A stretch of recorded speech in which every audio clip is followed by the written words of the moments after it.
overview environmental and climate change in Ethiopia በኢትዮጵያ climate change እና environment and climate change in Ethiopia ለማየት ያህል ኢትዮጵያ እንግዲህ በኢስት አፍሪካ የምትገኝ ሀገርና ጂኦግራፊካሊ ዳይቨርስ የሆነች ሀገር ናት ጂኦግራፊካሊ ዳይቨርስ ቶፖግራፊካሊ ቫሪዬሽን ያለባት ሀገር ናት እንደ ሀገራችን እንደምታውቀው ቆላማም ደጋም ወይና ደጋም የአየር ንብረት የምታስተናግድ ጂኦግራፊካሊ ቶፖግራፊካሊ ቫሪዬሽን ያላት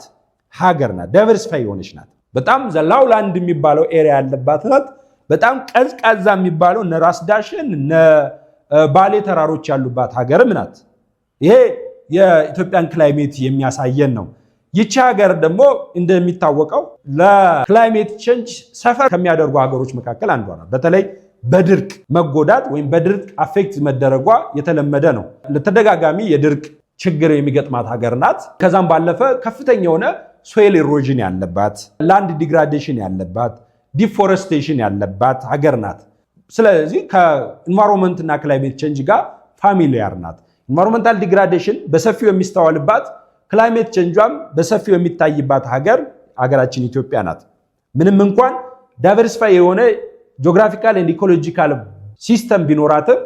ከፍተኛ የሆነ ክላይሜት ቼንጅ ከፍተኛ የሆነ ኢንቫይሮንመንታል ዲግራዴሽን እና ሶይል ኢሮዥን ያለባት ሀገር ኢትዮጵያውን እናገኛታለን